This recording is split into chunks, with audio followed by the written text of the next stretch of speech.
The deer stood frozen in the high beams, but where its eyes should have been were only smooth, dark hollows. Ronald's hand closed around his sidearm, a cold pressure spreading through his chest. No animal did this. Those eyes weren't torn out. It was like they were never even there. Then the deer bolted, crashing into the undergrowth and swallowed by the dark. Ronald had been a game warden in these Virginia backwoods for 16 years. He'd seen things that defied explanation, things that kept him up at night. They always ask about the worst thing I've seen on patrol. He took a slow breath, his jaw tightening as he reached for the memory. It was a Tuesday in early October, 2 hours before dawn. The logging road was empty, the fog so thick the headlights barely cut through, and the only sound was the crunch of gravel under his tires. He'd been driving about an hour when a sound cut through the fog, a scream, high and sharp, like a woman in agony. That was no animal. Something out there is wrong. He braked hard, the truck skidding on gravel, and killed the engine. Silence returned, heavy and absolute. He grabbed his maglite and stepped out, the beam slicing through mist. The woods were still, no birds, no wind. He moved toward the tree line, calling out, but only his echo answered. No tracks, no broken branches. Someone screamed. I know it. Where the hell are they? After 10 minutes, he gave up and returned to the truck. But when he turned the key, the radio crackled. Through the static, a whisper, his own name, spoken from a throat that wasn't there. Did I actually hear that, or am I losing my mind? The whisper died, leaving only the hum of the engine and the weight of something watching from the trees. He hadn't driven a mile when a shape appeared in the headlights, a man, standing motionless just off the road. Is that a hunter? Out here at 4 in the morning, no truck, no rifle. But when he slowed and angled his flashlight, there was nothing. The man had vanished into the thin fog. Don't stop. Just drive. Don't look back. He keyed his radio and called dispatch, his voice steadier than he felt, asking about any missing persons reports in the area. The dispatcher's voice came back, crackling. Nothing matching that description. No reports of anyone in distress. Nothing. Of course. Now I know it's not in my head. Something is out there. He drove the rest of that patrol on autopilot, checking every shadow, every bend, but the woods stayed quiet and empty, the feeling of being watched pressing on his neck. When he finally rolled back into the station lot, the first hint of dawn was bleeding into the sky. The woods have rules, and tonight I broke one.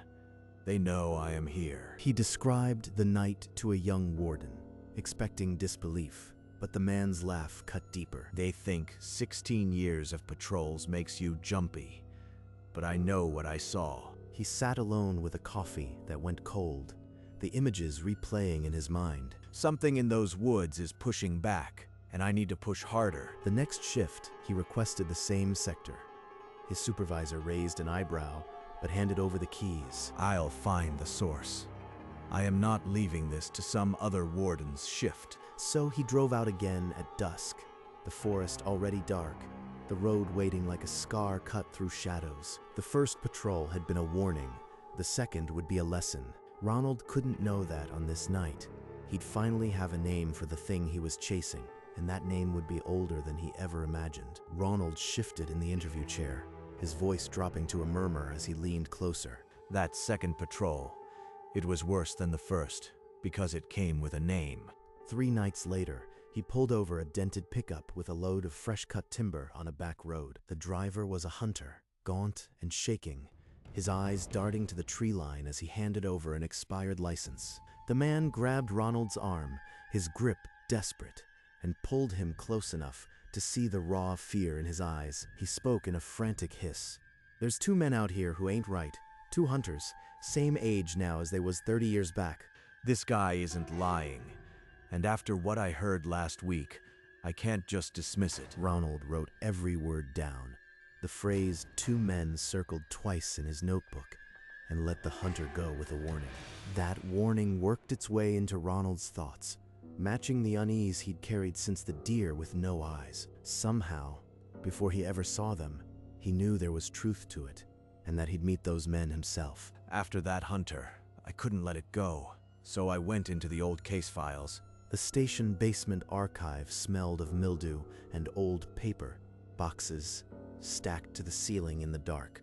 Then he found it, a thick folder marked Missing Persons, October 1994, with 2 names scrawled on the tab. Inside, a yellowed newspaper clipping, 2 hunters vanish in National Forest.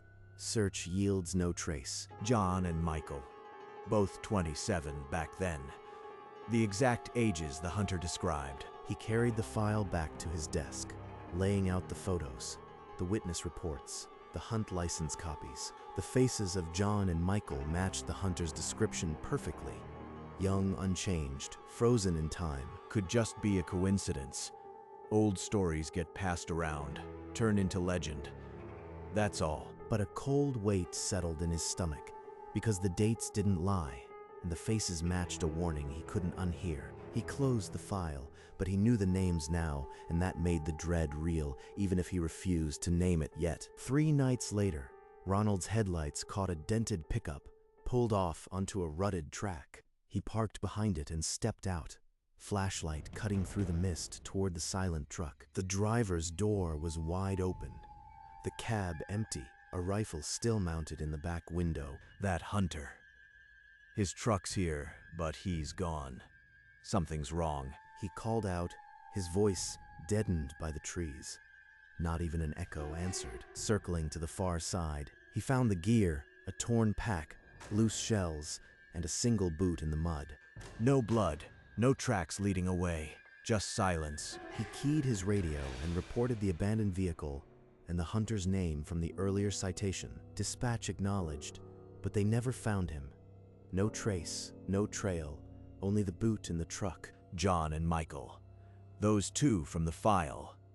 They're not ghosts, they're predators. That night, Ronald fell into a restless sleep, the hunter's empty boot haunting his dreams. In the dream, he stood on that same logging road, mist coiling around his ankles, the forest impossibly silent. Then he saw them, 2 figures at the tree line, their faces pale as the newspaper photos, but their eyes fully present, staring. They're here. They're waiting for me. He tried to move, but his legs were rooted, the mist thickening around the 2 men until only their eyes remained, floating in the dark. Then they dissolved. But just before they vanished, one of them, John, smiled, a slow, knowing curve of the lips. Ronald jerked awake, the sheets soaked, the clock on his nightstand glowing 3:09 a.m. A dream, just a dream, but it felt like they were standing right outside the window. I need to patrol that road again. If they're real, I'll find them myself. And 5 nights later, on a Tuesday in October, just like the one from his first patrol, he did. There's a 3rd story, the one that changed everything. It was Tuesday, 4 a.m. The deepest part of the backwoods, the fog so thick he had to slow the truck to a crawl. Then his headlights caught rust and metal. An old pickup ahead, weaving slowly, no license plate. No plates, no tail light lens. What's a truck like that doing out here at this hour? He hit his light bar and watched the truck pull obediently to the shoulder, its brake lights glowing dull red through the fog. Something's off. This feels too easy. He parked behind it, the cold air biting when he rolled down his window to call out the standard stop. The truck's cab looked empty from here, but the engine was still running, exhaust ghosting into the dark. Don't imagine things. It's just a truck. Run the plates, check the driver. But there were no plates to run, and when he stepped out of his cruiser, the weight of that dream settled on his chest like a second badge. He walked toward the pickup, the maglite beam cutting through the fog, his free hand resting on his holster. The driver's window was already down. Before Ronald could speak, a hand extended a hunting license. They didn't even ask why I stopped them. Just handed me the license. He angled the license into the light. The plastic was worn, the print faded. The issue date read the 15th of October, 1994. 1994. That's impossible. The photo is recent, but the date. Then he read the name, John. His mind flashed to the case file, the yellowed clipping, the faces from his dream. The passenger leaned over and handed his license too. Michael.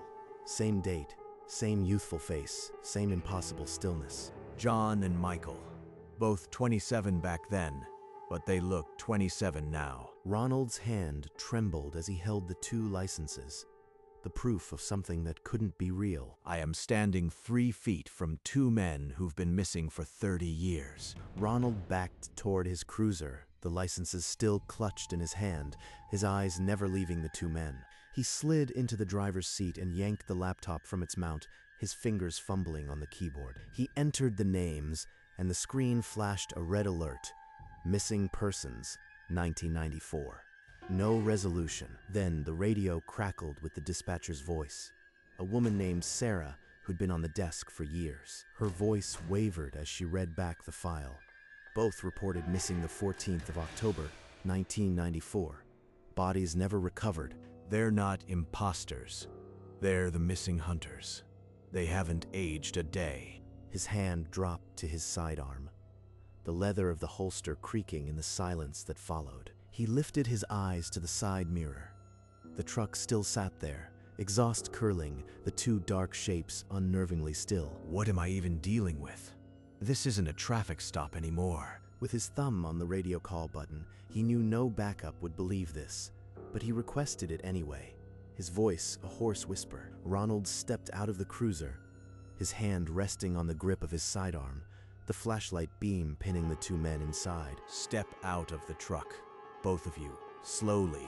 They did, their movements unhurried, almost ritual, until they stood shoulder to shoulder in the headlight glare, hands loose at their sides. In the harsh white beam, Ronald saw what the truck's cabin had hidden. Their skin was pale, bloodless, eyes reflecting the light like wet glass. What are you doing out here this time of night? We're hunting, same as always. Your licenses say 1994. That's 30 years ago. Explain that to me. We've been hunting here a long time. Nothing's changed. They're not lying, but they're not telling the truth either. It's like they don't even know what year it is. The silence stretched, the men's stillness more unnerving than any threat, and Ronald felt the cold certainty that he was the one being watched. He told them to wait and backed toward his cruiser, the flashlight beam never wavering from their faces. Inside, he grabbed the radio mic and called for backup, his voice cracking as he repeated the names from 1994. He glanced at the side mirror, and his throat closed. The truck was gone. No sound, no lights, just empty road, stretching into the fog. He scrambled out, sweeping the mag light across the shoulder where the pickup had been parked. The gravel was undisturbed. The soft dirt showed no tracks, no markings at all. He crouched and touched the ground, as if the cold earth could give him an answer. My own tire tracks are the only sign anything stopped here. The licenses are the only proof. He stood alone on the road, the cruiser's lights pulsing red and blue against the silent trees. It happened. I have the proof, even if no one else will ever believe it. He drove back to the station as the first gray light bled over the tree line, the two licenses resting on the passenger seat like a verdict. By the time he parked, the world felt muted, the air still heavy with the weight of what couldn't be true. He sat at his desk and pulled out a fresh incident report. The form's boxes, a cage for the impossible. If I write it down, I am committing to the story. They'll think I've lost it. But he uncapped his pen and began detailing the stop, the licenses, the men's faces, the vanishing. He attached the licenses to the report with a paperclip, a physical anchor to a world that made no sense. His hand shook as he wrote the final line. Suspects disappeared without trace or explanation. This is career suicide.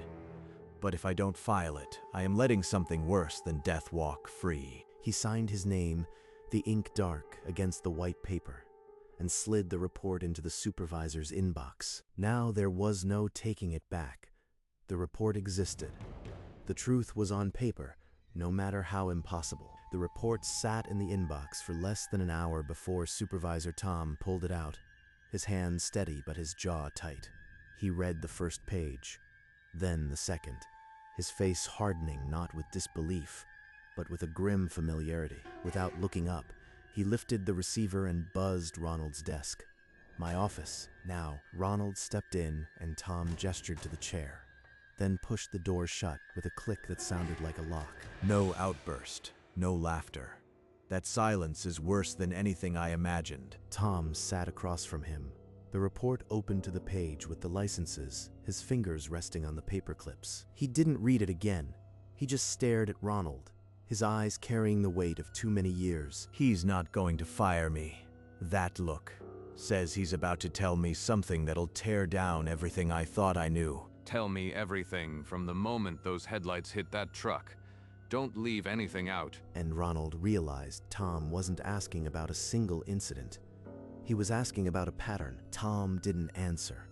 He unlocked a drawer, withdrew 3 thick folders, and laid them beside Ronald's report. Each was labeled with a different year, but the same names were scrawled on the tabs.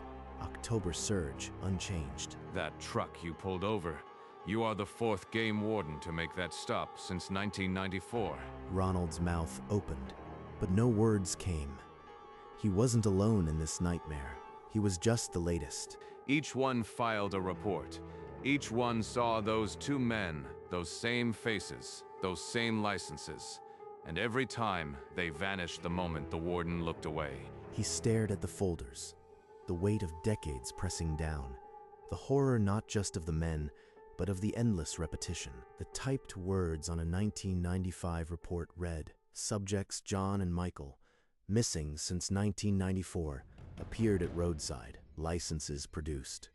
Upon requesting backup, subjects and vehicle disappeared." It's not just me. They've been doing this for 30 years. Who knows how many more will pull them over after me. We don't talk about it, but now you know. I am sorry you had to find out this way. And in that silence, Ronald understood.